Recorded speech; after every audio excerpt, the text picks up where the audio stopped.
Okay, thank you very much. Firstly, warm welcome to all our panelists here. Thank you for taking time off to be with us. And today, I think the previous speaker just said mountain of data. So today we will have a whole lot of data for our brain to work on. I think data is very important, and over the last maybe 5 years or so, we have been urging the Ministry of Housing to actually take the first step in trying to come out with a centralized database for the housing and the property industry. And gladly, I think the last 2 years, we make some headways, and through the initiative of the Ministry of Housing, under the leadership of Mr. Jayaselan, we have started embarking on this centralized database. I think there are a lot of stakeholders out there. I think every day keep grumbling about the non-availability of data. And we know that we have a lot of data. Data residing in the Department of Statistics, data residing in the Ministry of Finance under NAPIC, and we also have a lot of data which fellow developers every quarterly will have to pass on to Mr. Jaya's department. So then we have so many data. And of course we have data that's residing in the land office, data that's residing in the local authorities as to our approval and the rest. So where then can we go to actually get these data? So maybe today, I see some of the topics are very theoretical, and to me, I want to make it very simple. Okay, go back to data 101. Okay, so I want to have a first question for everyone to answer, and then after that, I will specifically go to the individuals, and I will leave a bit of time for question and answer from the floor. Okay, firstly, I address to everyone, and maybe take it up. In the Malaysia context, what, in your opinion, are the data required in the housing and property industry? And why are these data needed? And then maybe from your own point of view, can we make it happen or not? I think these are the first. Maybe start with Norhisham first. Okay, start with the right first. Of course, we have a lot of talks today about housing. I think this is some sort like a mantra today. When I was studied in university so many years ago, our mantra is location. So because of the data, of course, I think it's being clearly said by the Tan Sri. Currently, we have the data of the supply. We have a lot of agencies picking the data, collecting the data of and even the developers have the data of the supply, but we don't have the demand side. We don't know what's a really comprehensive demand. And actually, we are in National Property Information Center in NAPIC. We also currently embark into this kind of practice, this kind of activities where currently we closely collaborate with the Puan Department, the Statistics. We have a few times we went there. We want to put our question in the census, maybe the 2020-2019 census, so that we have a better idea of what kind of demand, what kind of the tenant looking at property, what kind of, what is the price range, what kind of property they are looking into. Maybe they are a small family, maybe they are a huge family. So maybe if for a small family, a Soho or a service apartment or even a small apartment should be enough for them.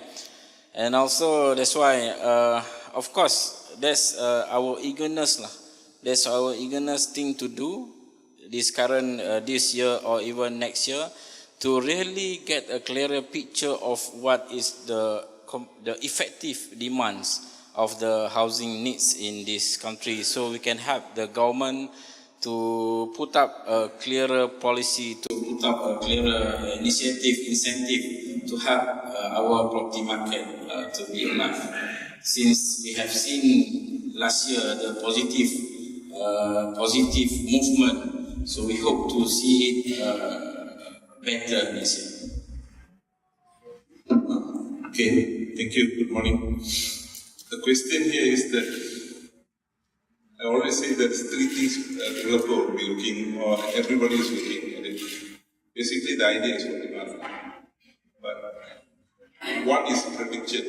You want to predict whether there is an opportunity, whether I can sell my product. So mostly is demand side. Everybody today is talking about supply. And for your information, our data is always updated data. By the time we eat, it's already 4 months outdated. So 4 months outdated, that means can you do predictions? It's very difficult. Second thing is that most of the developers, they want to become a leader. So they want to be a disruptive. That means they disrupt the trend, then only they can come forward. And the third one is that it's a white space. White space means they create something different from the others. That means it's the first time or something new that which will create a wow factor. So these are the three things most of them are looking, either to be a predictive, disruptive, or white space. So if our data can't give these three things, then the data is not worthless. Because why? The data must create money. It creates a future growth. If this data do not create a future growth, then we are not creating a data for the benefit of the society. We are creating a data for the academician. So, is it you want a data for academician or you want a data for business? These are the answers we have to think. So, based on this, we are looking at the data must be a business-oriented data. So, this is our challenge now. On Nazaria? Yeah. Okay, thank you, Chair. In terms of data, as everybody knows, I think for the Department of Statistics, I think we have mountains and mountains of data. And in terms of the data also, I think we have started quite some time ago, whereby we have put this data on our web, and it's for free. You can access it 24/7. And in 2012, we have everything on the web. You can have all the publications. Previously, you have to buy, but it's already free online, and you can access it anywhere. Secondly, I think in terms of data, I've heard some of the presentation. I think how to determine the demand, of course, you have to look at the population. And we have the data for population up to district level. So we have the details if you need the data, even by the specific demographic. And also, the second thing, I think income is most important in terms of determining who wants to buy what, with what, meaning that is the income. So we have our household income expenditure, and currently this year also we are undertaking the 2019 household expenditure survey, and we also have that data already by district. We started in 2016 and 2017, the data for income up to district level, and this year we are also looking at the expenditure side also by district level. So, and then we have the demographics, the profile, the characteristics in terms of gender, in terms of where they are, where they are located, and the characteristics in terms of their education and whatnot. So we have a very rich information. We should need to use the data to see what is the demand in this line. And we also last year, for the first time, we have published what we call MyProperty stats. So and we have that by state, and for each state we have by district all the socio-economic data. So that one is also available on the web. So I think these are one of the three information or data is very relevant to the property section. And of course, we also have all the economics data for your consideration in terms of GDP, and seeing the growth of the areas, where they are, and how they are performing by state, and what are the areas. And also in our surveys, we have also seen some lifestyle changes. It's also mentioned by the speakers this morning. They have, now our younger generation, they have taste. And it's not the same, I think maybe for me and for the chairman and Mr. Jayaselan. Previously, we focused only on basic needs, but current generation, they focus on lifestyle. So we have seen in our data the changes in lifestyle. So we have a few surveys for that also. So as mentioned by representative from NAPIC, and for the 2020 population census, we are incorporating a special section on housing, and we are asking the questions in terms of the requirements of the population in terms of housing. What is the price range? Where they would want the housing, their houses would be, and a few other questions. So that one is also will be a very good baseline figures and very rich again because we have the demographic characteristic that we can map up. So I think that will provide huge data, but again, of course, we have to choose what kind of data is needed in terms of property demand. From the perspective of a private sector data analyst, one of the things that we really would like to see actually is detailed information. A lot of the information that is disseminated to the market tends to be aggregated. What we're facing, and for developers in the room, I'm sure you'll concur that the development life cycle is very lumpy. It takes a long time from planning, marketing to actual sales. It takes years. And when we have outdated data, it becomes a challenge for developers. Right? If you plan that whole life cycle, you're looking at 45 years. So because none of us have a crystal ball, all we can do is essentially take what we have today and extrapolate that information and make assumptions based on that. But it's very hard to make assumptions based on aggregated data. So I think what's fundamental is we need, for the market, we actually need to see more detailed data. Detailed data breaking down, because we talk about demand, we talk about supply, but within each market, within each area, within each sub-area, if you like, there are different levels of society, there are different buyers, there's different sellers, there's different lifestyles. So I think that's fundamental. By all accounts, if looking at the news today, you would probably be wondering why is there still an overhang?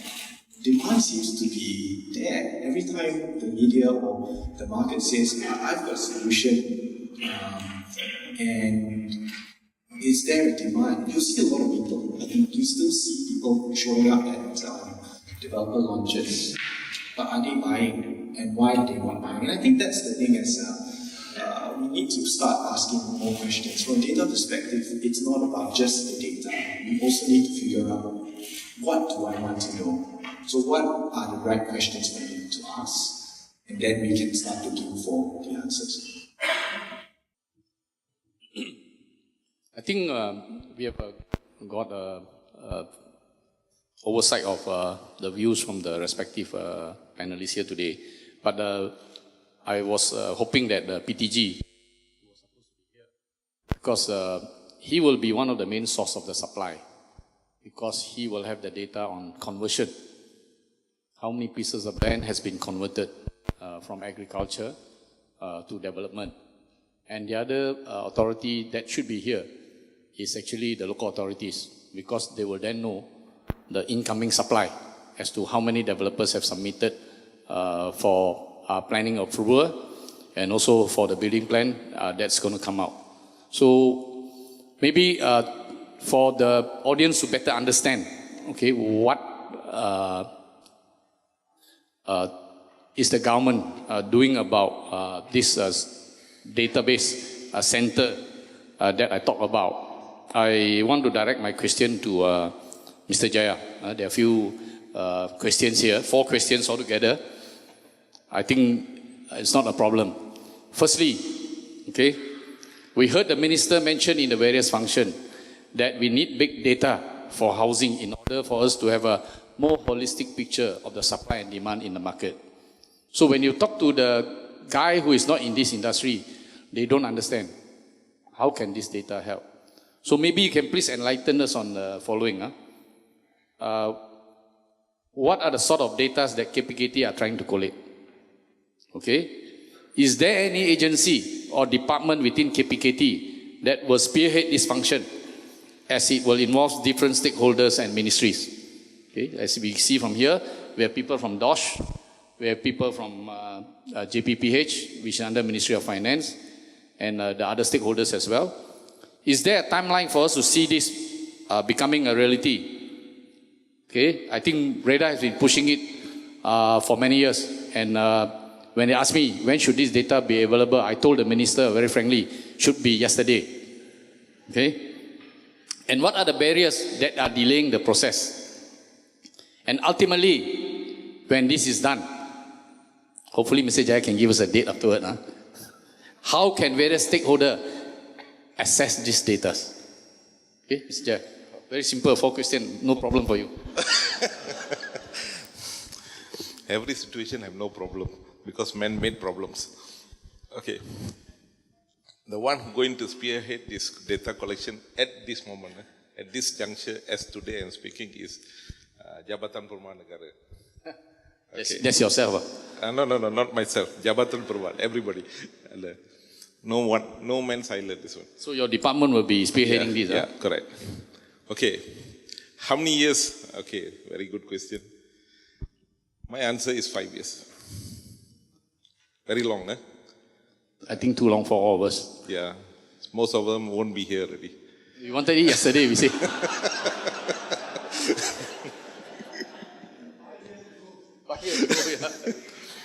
Okay. Why? We have started first, we have got first approval to design the first basic, they want to name it, this is not my name, my staff have given the name, they have created the name, HIMS, Housing Information Management. Housing Integrated Management System. Oh, HIMS. HIMS. Ini They don't want HERS. Puan Farah punya idea. Because the reason it became HIMS because all the ladies created it. So they don't want the HERS. So they want the HIMS. Okay. So it is officially, and we have budgeted 1 million for it. Short of 700,000, I think so. 700 ringgit to this one. I think so. They know better than me the price. The second part, we just put up the proposal to MEA, Ministry of Economy Affairs, 2 days ago, on Tuesday. So that one will be a long shot. We are doing a long shot that we have to understand the whole thing. So we start with the research to understand the analysis of needs. Because everybody putting their ideas into it, so we decided we have to have a checkpoint. This allocation you're getting just to do study first? Yeah. No, there is 2. One is to redesign the existing system, to meet up to the needs. Second is to do a study to see what is the variable we need. Because, okay, that is 2 questions. Third question was the first one. What of the sort of the data? What we have is that everybody starts with big data. So I told my staff, don't look at big data. Big data is a name only. Everybody comes up with a name and look at the needs first. Look, the business intelligence, because what we are looking at is business intelligence, business analysis. These are the things we need. It's not about, so create your needs first. Identify what you really want. Because if you do not understand what you want, then you will become another mountain. That means you are collecting data, and because the numbers of variables we have at this moment is less than 200 only. So if we have less than 200, it is not big data. But we are riding on the name of big data because everybody loves new jargon words. Okay? So we are riding on the name. So at this moment we identify a few checkpoints. One of the checkpoints we have identified also, for an example, at SPA, sales and purchase agreement. How many actually concluded the sales and purchase agreement? And we need a real-time data. That means most probably one of the things we are going forward is that to electronic SPA. That means the moment they key in the data into it, we have already linked with Jabatan Pendaftaran Negara. So that means you key in their name, the whole data will just fall into the space of the names and all that thing, electronic. And if they do the stamping, we know how long the time duration taking for them to do the stamping and all that thing. So these are one of the things we are working. I'm just giving you the ideas what we are working. So automatically we know if, I'm putting a probability of if the sales and purchase agreement do not go through because of bank rejection or whatever, then we know how many transactions have taken place for one unit. Is it 3 times, 4 times? So this kind of data, nobody have it. So this is needed to do a prediction. That means how difficult or how easy for them to do a sales. And the most important question here is that we want this data to work like a transmitter, evolver. That means it's giving you a predictions whether it is getting an attractions in that locality for the sales. Some projects takes very fast sales turnover. Some area they wait for 2 years and there's nothing, not much take up. So the data must become an evolver. If the data do not become an evolver, that means we do not create an evolutions, then it's an outdated. So these are the things we are looking at. Whether the data can become a predictive data, data can be a live data. Thirdly, whether it can create a disruptions. That means we need the bankers to come to do some kind of disruption there to create a boom. This kind of information we are looking at. So basically, at this moment, we will be working with all parties. That means the first step we have taken is NAPIC to have a single form. So single form is now we are working. That is will fall under HIMSS, this program. So but are you going to make it compulsory? Because what I gather today is more than 50% of the developers don't return their forms to NAPIC. No. Yeah. We are all guilty. Please, siapa makan cili dia rasa pedas. Okay, agreed. The data from NAPIC now will be, when it comes under single form, it will fall under 118. So that means it's compulsory. And when the moment we launch this as compulsory, that means developers have no excuse. Now they do not have to fill up the form after they get CCC. But under the NAPIC, until they sell the final 4 unit, left 4 unit, then the collection of data will stop. So these are the changes we are doing it to make sure the data will become revolutionized to have a full data management, and they only have to submit to JPN, and from there JPN and NAPIC will share the data. Thirdly, after this, when it takes place, stats will, yeah. That's why I mentioned here. We have no ultimately who can access this data. Yeah, that's one. We have no intention at this moment to make money out of it. We want it to become a business data. That means everybody can use it to make a right decision, and we become it will become, as I said, evolver. If we evolve, the data can become an evolver, then it's a great data. That means it's a business data, not a historical data. That means we can do predictions. So basically what Dato Soam has highlighted, we will also get conversions. That means predictive. This is predictive. How many people have bought the land and they did the conversions and all that thing. So all this we will be looking at, because these are very important. And another thing we are looking at is, the last one I'll say, non-traditional data. That means usage of cell phone, where they meet, they love to meet, location they love to meet. Some people don't mind to travel 30 kilometers to meet their friends. Certain places, it's an interesting phenomena we have, There's 2 malls side by side or 2 shops side by side. One shop will be crowded, one shop won't be crowded. But we will be wondering what is attracting them to willing to queue along the way.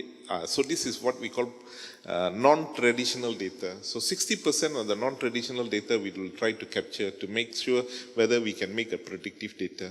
So this is the long shot we are doing it. But the question coming back, Tan Sri Adi just now shouting from down there, 5 years ago. So now you are saying 5 years. I think 5 years may be too late. We all can't wait for it.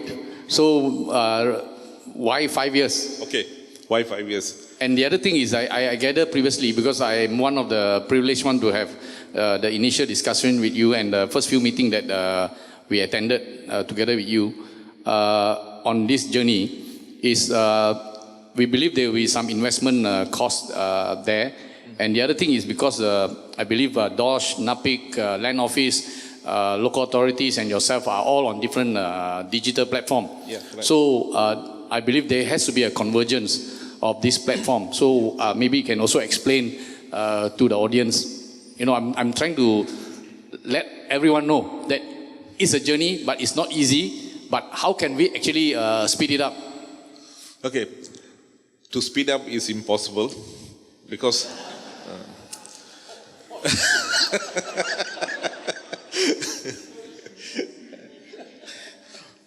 it's very impossible, honestly speaking. Because why? It's like one home, one father and mother. If you have 5 children, the 5 children get married, they have different in-laws to manage.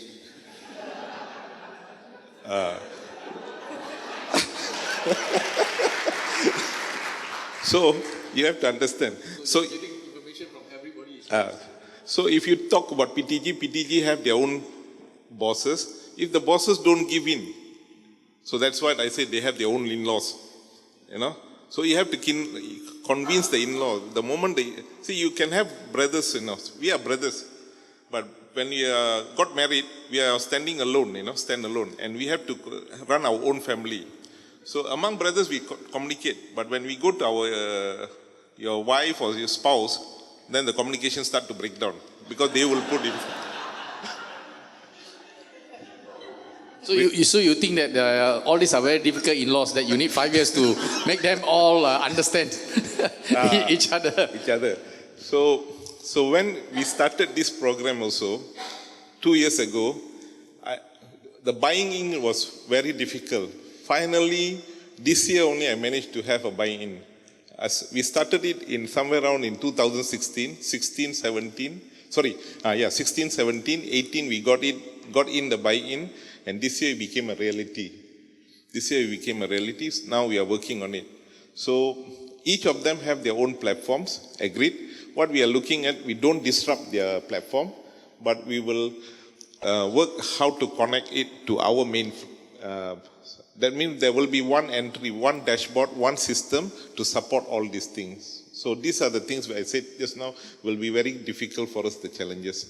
So what we are doing now, we will do only at federal level first.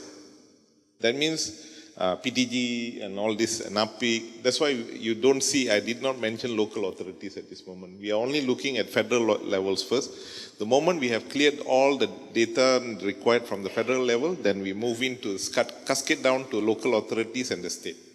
So that's the reason why I said it's 5 years. But then you take a longer period to actually collate the whole system in place. Yes, that's true. But we were hoping that we can get all this, because without the local authority, we will not get a supply figure. Because one of the, I think from all the panelists here, all agree that we have a lot of on the demand side, which is historical, but we don't have the supply side currently. Correct. OIC 3, when it move on to become full-fledged online, then we can tap the information. At this moment, most of the submission is not is done manually.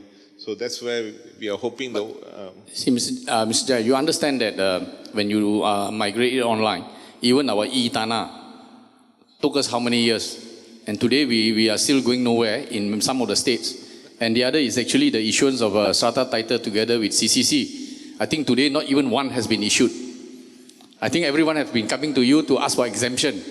So I think we need to start somewhere early. Otherwise the whole project may take 10 or 15 years. The time we physically also won't be in this world already. Okay.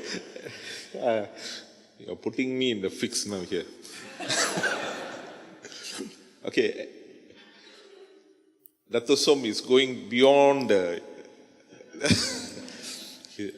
Actually, VP without strata, when we discuss, true enough, Now also we are having, nobody want to become the leader, you know. Everybody love to push their jobs. Because when, here is the issue is ciphers and all these things. So the data, give us some time, we analyze it, we'll present it to you all, then we'll see, then we will embark on, we don't embark full. The total failure is embarking on full. Let us embark on a block system.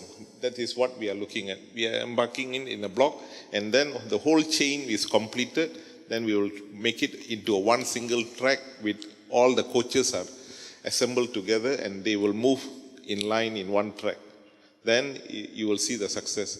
I hope, okay, for Dato Soam's, this one, I can bring it down from 5 to 3 years, not more than that.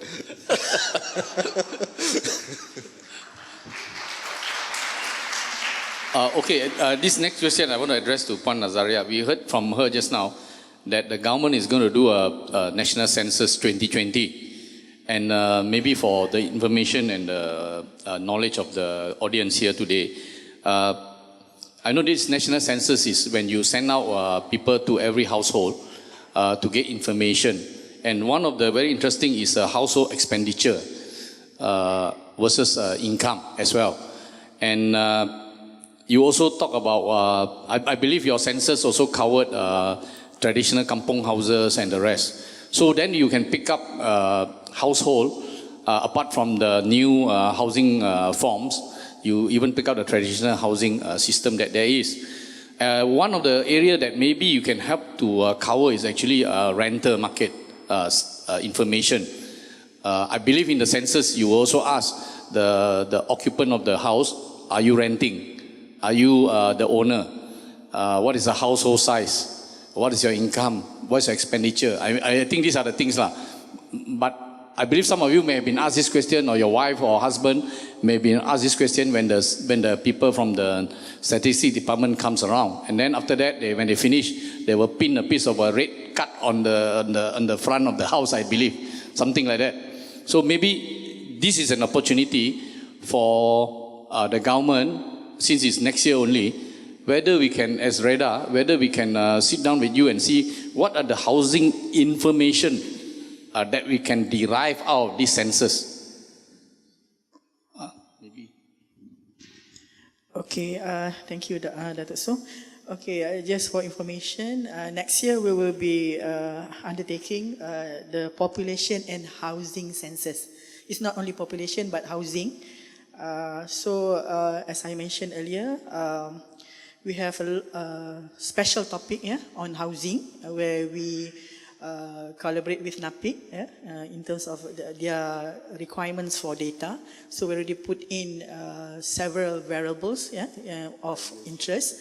For instance, like what are their requirements for new homes if they don't have, they don't own the current home, and then what kind of price range and what kind of houses they require. And on top of it, I think, as I mentioned earlier, we also have the demographic characteristics, whereby you can always cross-tabulate the information to get richer data on that. We do ask questions on whether the house is owned or rent. And now I think the other important things are like, what are the houses being used as? Because we know that more people are buying houses, but they are not living in the houses. Sometimes the houses are being used as transit, and sometimes it's being used as homestay. Not the same homestay as under the tourism department, but just for people to come and stay for a few nights and then get some income. So we also have that kind of question. And at the same time, for the census, we cannot ask really detailed data on income and expenditure, but we do have the income figures. But the detailed income and expenditure is for this year, whereby we have the household income and expenditure survey.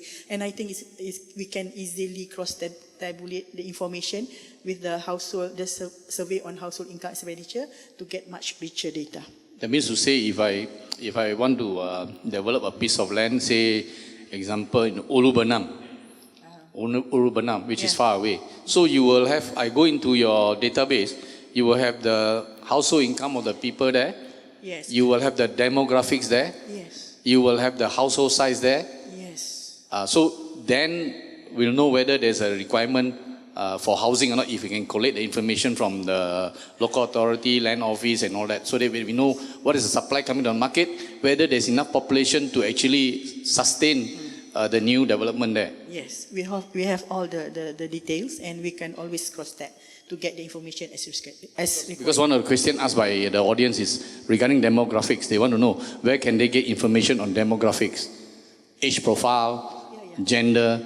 For all of our household survey, be it the census and the surveys, like for instance the household income expenditure survey, and also on the labour force and other household survey, the demographics is a must. At least we have like about 10 questions. We have the gender, then we have the age, and then we have also information on their background on education, and a few others. I think 10 to 11 questions. Always we can cross-tabulate the information. The problem with us developer is that I think I can say maybe 80-90% never go into a DOSH website. So after today, maybe the website will crash because heavy traffic. No. We have more than... So we have a lot of information, but the problem is we don't use it. Yeah, I think that's the problem. The information is already there, but not many is coming to the website to get information. I think we have more international coming to the website to take the information rather than the locals. I think we welcome REHDA to come to our department to discuss on the question, because now the question is still, I think, still there for us to design. Okay, we will take up the offer, and then maybe we can have some discussion as to, we'll get feedback from our members and fellow developers to see what are the data relevant that can be actually collected from your department and then can be used by us. Okay, coming to Cik Norhisham again.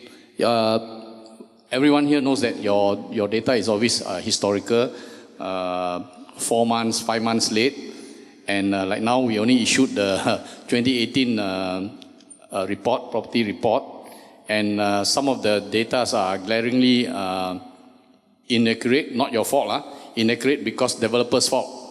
Because developer either submitted duplicate or they didn't submit or whatever. And most of the time it's like most of them never submit. So the figures are distorted. So if you get developers whose property cannot be sold, example, some government agencies, I don't name, they are always obliging and they will submit. And if all their properties cannot be sold, it will be a statistic of unsold. And we have developers who have sold all his unit, he can't be bothered. He never submit. So those data that is being collected doesn't reflect the actual market situation. So that's why we always advocate that fellow developers do cooperate by submitting. Even though there's a penalty of 10,000, and because NAPIC has been very friendly, they haven't imposed this penalty. Unlike Mr. Jayaselan, you don't submit, only blacklist and the penalty will come. So, in Malaysia, we always scared of penalty. And then the next one, we say, no, there's no certainty for a developer. There are only 2 things. You pay tax or you go to jail. If you look at the Housing Act, everything is now going to jail.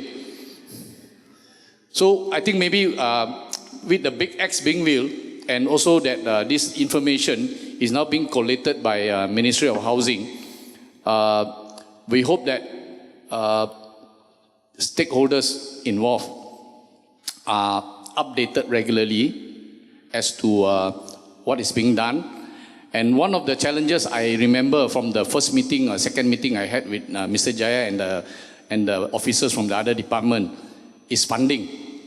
Because we are migrating this to a common platform or linkage to all the other platforms that there is, study required and all this, actually there is some money that is required from the Ministry of Finance. And during the first meeting I gather, whenever you ask for money, everybody shake their head, especially the one who is giving money. But we think that since this is a national agenda, and every year transaction, even not very accurate, but the 140 billion announced by NAPIC day before yesterday or yesterday, what is 20 million or 25 million or 30 million, which serve the whole nation and, sometimes I just don't understand. We can spend millions and billions and yet 25 million for the whole industry that have a turnover of more than 140 billion is considered tak ada duit lah, tak ada peruntukan. The normal thing is tak ada peruntukan. So maybe Mr. Jaya only got 1 million for next year or this year. That's why he's doing that 1 million study. Okay, so these are some of the difficulties and barriers that's being faced now by Mr. Jaya's side. So coming back to Encik Norhisham, since the data you are collecting are actually primarily outdated, I think the other thing is, I think from the question asked by some of the audience is, because your data don't include service apartment. I think just now one of our speaker did mention her data from your side. She put up there, she caveated to say that it doesn't include service apartment and Soho. But we understand that service apartment, if it's being used as a dwelling by the people under the Ministry of Housing Act, you are then compelled to actually apply for a license and is considered as residential. So they should be submitting the information to you. How then you can actually, maybe while we are waiting for the big database to be ready in 3 years' time, how then we can actually, over the next 3 years, get these recalcitrant developers to submit their data? Okay, thank you, Dr. Soam. First of all, I would like to thank Tuan Jaya, Nazaria, and also REHDA, because since last year we have introduced what we call advisory panel for NAPIC, and of course JPN, REHDA, and also Statistician, their representative gives a lot of suggestion, a lot of to improve our publication, and of course same goes to what Dato Soam has said. Even though we have penalties since 1999, so there's still nobody have an privilege to get penalized for the first time. So maybe you can be the first developer in Malaysia being penalized 10,000 under NAPIC, but I think for this time being we are not doing that lah. That's why we are putting hand together, we collaborate with JPN, so we leave it to JPN. Do you mean to say that JPN will look at the developer, if he didn't submit to NAPIC means the license cannot tak boleh dapat? Yeah, that's one of our... Dengar, that's why I'm trying to lead you to it. So please. No, the thing is, because some developers have in mind that it's hard for them to go for different departments. So better if they provide all this information to one department, and we in NAPIC, we consult, we go to JPN and we take the data. That's why we come out with the single form. So easier. So maybe currently why the developer don't want to fill in our B form, because every quarter we ask them, and then they need to furnish the same document, the same information to JPN and to others. So better for you, better for us, and better for the country that one agency is taking care of this exercise, and then we take the data from them. When can then we expect this single form to be used? So that we don't have to submit now to NAPIC. That means you will extract the data from the 7F. Okay? Yeah. So when can this be done? So that you cannot run away already. That's what we are trying to derive at. I mean, REHDA have been saying, you have the information, but the two set of information is not correct. Mr. Jaya has the correct information.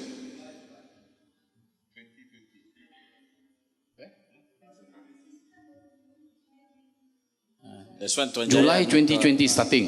So sampai July 2020 still have to submit lah, different form. But I can assure that I think nobody will be penalized 10,000 lah. So we wait until July 2020. You shouldn't say that, then nobody will submit. No lah. But you should scare them by saying that if you don't submit, Mr. Jaya won't renew your license. I think that's a better word lah. So but we are advocating a converged form whereby we don't have to submit to NAPIC anymore. Then that will be picked up by NAPIC from the 7F that we all submit. See? I think these are how we actually improve our data collection as well. Otherwise, we keep doing paperwork and then things are residing in all the places and data coming out is not correct. I think 7F, because the Ministry of Housing has been very aggressive in imposing fine and taking action against developers. I think every developers will actually submit quarterly. So there's something I think we all hope.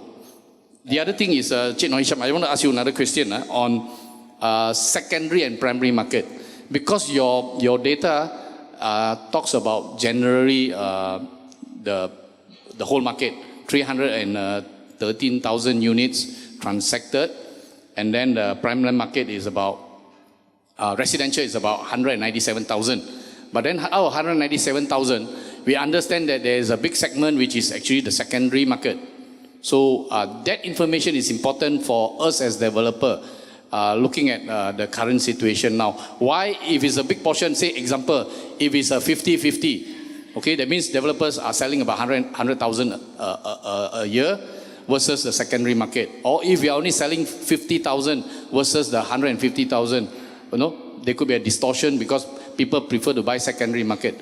Maybe you can give us a bit of insight into this. Okay, for Zawar, I think I didn't answer yet your earlier question about the service apartment. If you can recall my presentation, that's why even though we are not putting service apartment into residential, because we go, same goes like what been said before, because we go by title. Since the service apartment under title commercial, so we put it under commercial. But if you can recall my presentation, I purposely divide the commercial into Soho, service apartment and shop, so that it is easy for you to determine the portion of service apartment. And of course, to answer the question about primary and secondary, currently we have 20 to 25% transaction under primary and the others under secondary. What you're saying is, out of the 200,000 units residential sold, only 50,000 are from developer. Yeah, correct. And 150,000 actually from the secondary market. Yeah, correct. So, developers not selling enough. So, the competitor is not we developers ourselves. We are fighting with the individuals.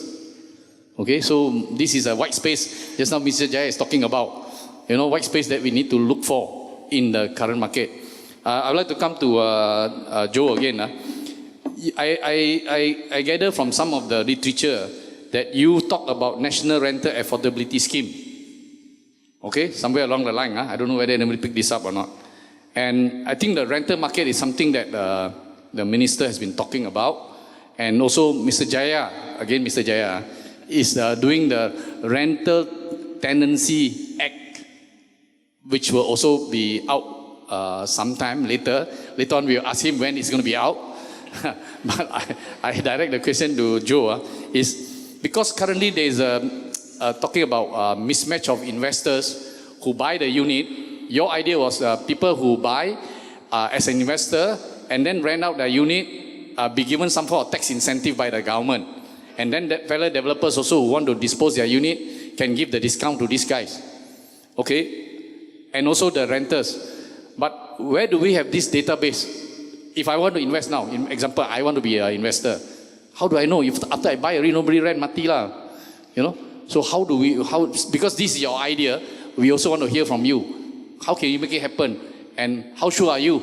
Because we have got a lot of guys there, got a lot of money, in the front row. They want to invest. They like your scheme very much, but how do they know? At the end of the day, they buy, nobody rent. Then how? Thanks, Dato. See, as data analysts, we like to sit down and stare at data. When we stare at data, we look at what sort of gaps, what sort of opportunities. And the National Rental Affordability Scheme was something that we sort of cooked up staring at the data, because when we looked at the stats, now we're looking at aggregated stats here when we are talking about the overhang. But by and large, the overhang shows that most of the properties that sit in this category sit above the $500,000 range, or thereabouts. Which means it sits outside of the affordability range of the B40, which is what the government has been trumping up. Now, which means that if the government is chasing this, the B40 side, then we've got this overhang, then that's not actually being addressed. So then how do we actually address that issue, right? So if we've got stock in that price category, and chances are, if you look at the average prices around Malaysia, for property to be priced in this range, it has to sit in your three major cities, your Johor, Penang, KL, and Selangor, so these properties will sit here. And this is also where there is the largest concentration of people. That's where most people are. So if we have stock that is not sold, and we have demand, because the government there's a lot of data to say that there is a lot of demand. There are people waiting for PPRs, right? Which means there are people out there who need homes, but there are homes sitting out there. Why not make use of these properties, right? Some years ago, the Rudd administration in Australia came up with a similar sort of scheme where instead of the government throwing money into social housing building, because it costs money, and we know the government has been saying that, we need the money, is to make use of private developers who have stock. But currently, do we have data or not? You see, supply side, we can say, developer have unsold units. On the supply side, if we can sell this unit, and how many of them are investors, how many of them are owner-occupier, then we know already the supply side. But the demand side, do we know or not? What is the demand side? I don't think currently we have any data on the demand side. Again, there is no concrete data, to be honest. There's no concrete data. And what we can do is basically extrapolate the sort of information that we have. I think, the portals in the room, the property portals will probably tell you that demand is extremely high. There's increasing number of people looking for homes. And they can probably tell you what sort of price level. But that's not translating to actual purchases. Maybe you're clicking 10 times on a particular property, yes. But once we remove the noise, I think by and large, you can confidently say that people are looking for homes, people are queuing up.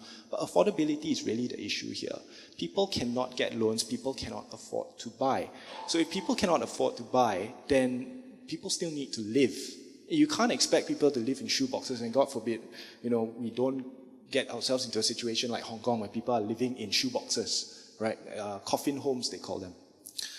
So if we have available stock, and this is probably where it can get really interesting. If we are able to extrapolate data from the government, and we can start to analyze this data, and we can sort of work out how many people actually need homes, right?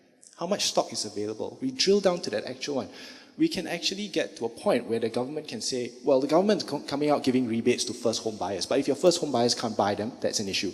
What about if you move that first home buyer incentive down to investors, people who already are able to afford property? Now, they can afford property, there is available stock. You're already meeting one segment there.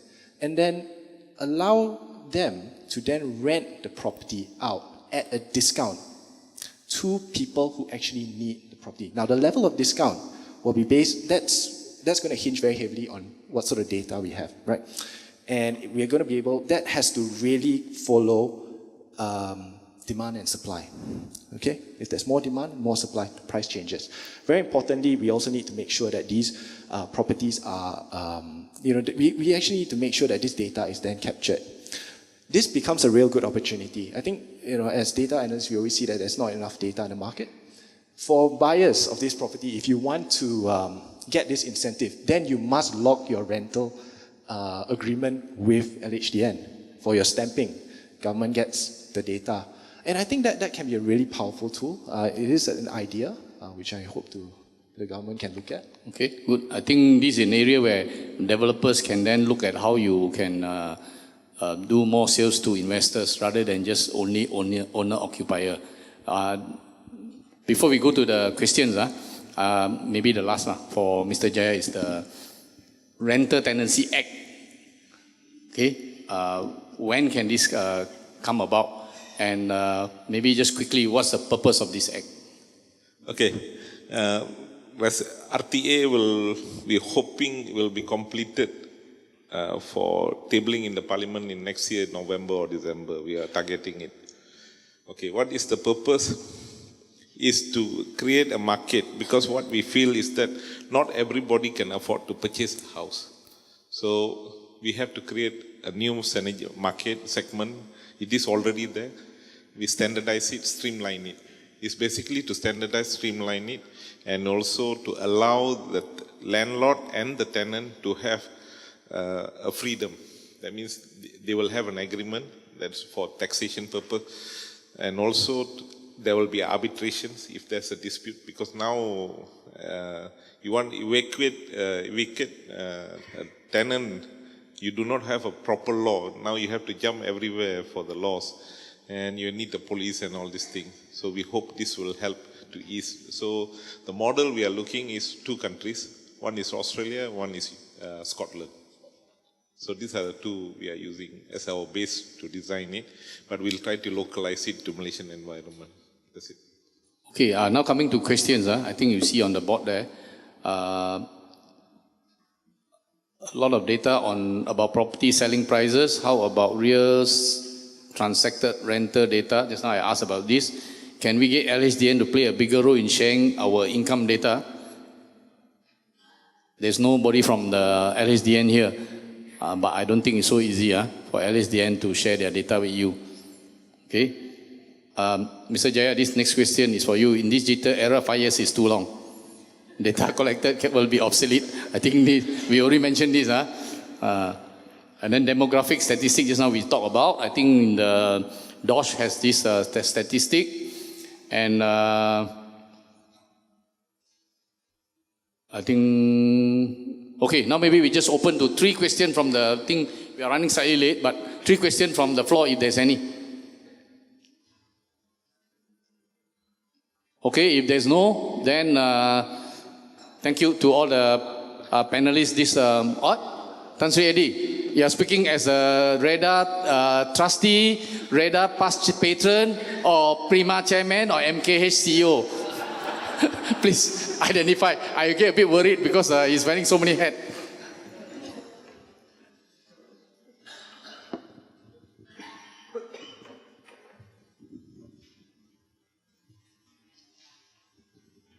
I think I like to represent REHDA because I have a passion with REHDA, because there are a lot of things that I started with REHDA. Even like NAPIC, 20 years ago, I believe I'm the one who, initiated this NAPIC. Although at that time, we like to have NAPIC cited in REHDA and, make it a commercially driven information, some kind of a scheme. I think very important, we are talking about affordable housing, and then not enough, so on. REHDA members and all, as far as I know, we have built about 1 million low-cost houses, And where are all these 1 million low-cost houses? Government has built about 500,000 PPR houses, social housing and all these things, So where are all these houses?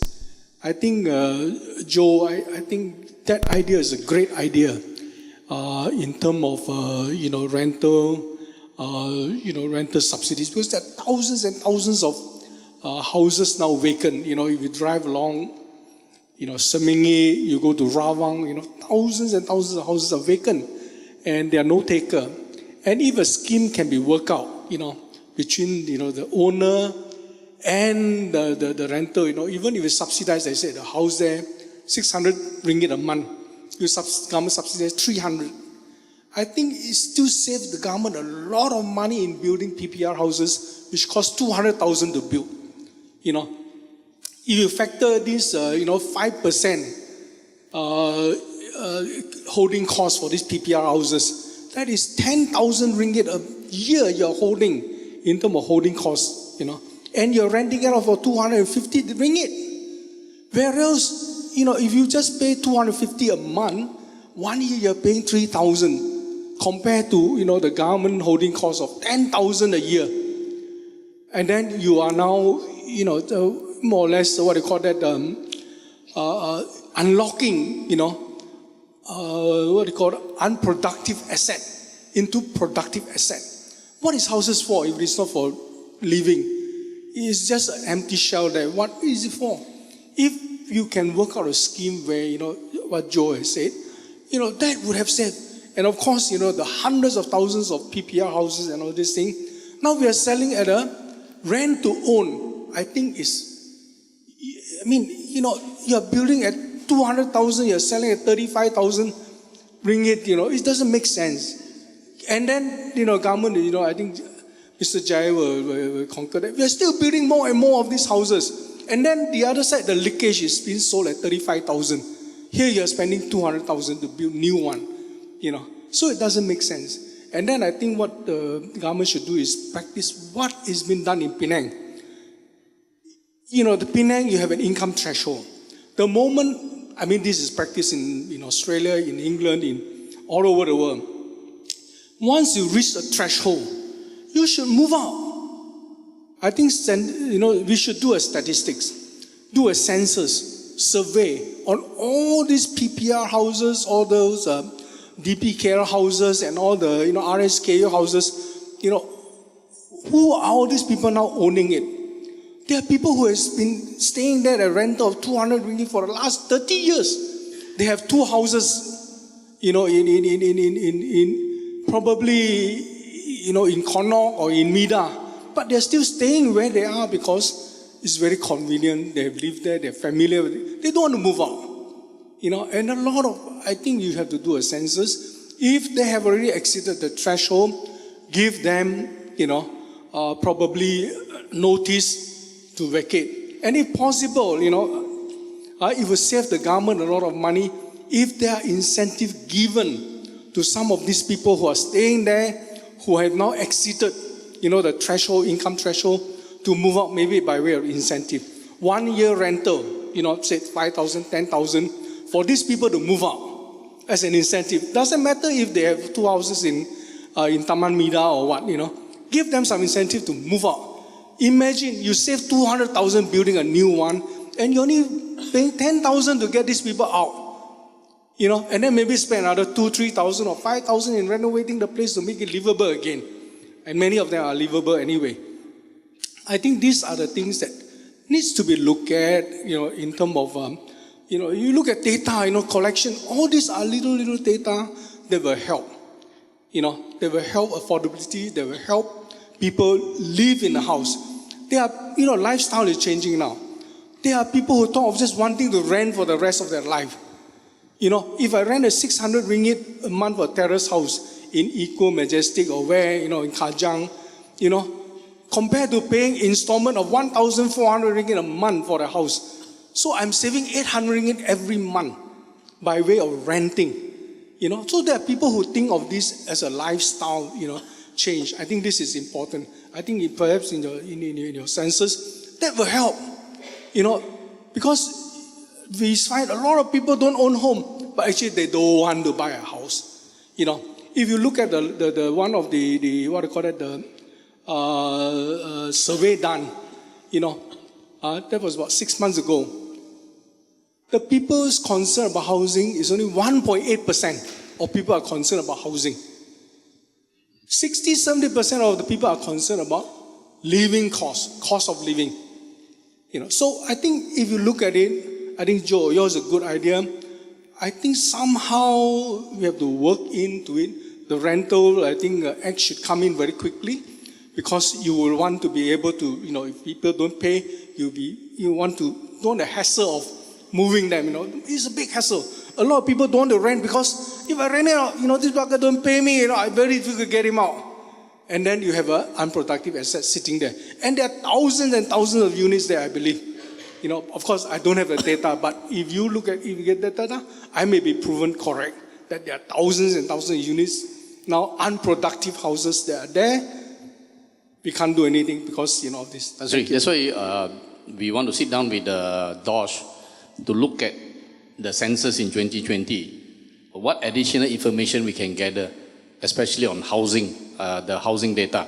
Then we can match this housing data against the people who they are surveying, population data. And then we can know whether, the number of households that's available to be rented and whether the model that Joe has talked about. That's why I purposely pick up the things that he actually talked about, and maybe this is something that I think a topic that's being discussed over and over again, the rent-to-own scheme. But there are two things to it. Rent-to-own scheme is actually a financial instrument that a lot of the public doesn't understand. Okay, here is purely selling to investors. Investor at a discount. The investor then take a view that he will rent it. He will get some incentive, tax incentive from the government for renting out to the people. Maybe Joe, you want to add? Just to caveat, and thank you, Tan Sri. So data is available for rental. NAPIC actually produces rental data, but it is not very complete because there is a lot more commercial industrial rental information than residential. I think a large part of it is because not many people go and send their tenancy agreements for stamping when it comes to residential. So this will actually be a bit of a catalyst to get more people to register that, so we are able to capture more of that information. But one thing that's very important when we look at schemes such as this is to make sure that we don't create another bubble as well. It's important to not create bubble and then inflate prices beyond the means of most people around. So it's also very important to ensure a level of check and balance. So bringing into play the valuation community to make sure that rents are at market, property values are at market. So this will ensure a sustainable growth. And if we can do this, it means that wealth grows. Investors' wealth grows. Developers, you're able to build more. And you're able to clear more and more stock. So I think, this is the way forward. Okay. I'm sure a sign there, time's up. I know all of you want to go for lunch, but I thought this is an interesting topic that maybe, and also something that's hounding us for a while. We know that this is a journey, 2 years for RTA, the Rental Tenancy Act, and now 3 years for this, for HIMS. All the HIMS here, for HIMS is 3 years. See, they are very happy there, 3 years. So we hope that with this availability of data, we developers, real estate agents, consultants here can make more informed decision before we embark on the project. And we can then know safely tell the government and the various stakeholders the position of it. Because purely just based on NAPIC figures, just now we just saw 50,000 from primary market, 150,000 from the secondary market. So who is setting the price? Maybe it's not the developer, it's the secondary market guys who are setting the price. Okay, so with that, I'd like to thank Encik Norhisham. Maybe give him a big hand. Most importantly, Mr. Jayaselan. Then Puan Nazaria from DOSH, and also Mr. Joe from MyProperty. Thank you very much. Thank you, and thank you very much to all the panelists.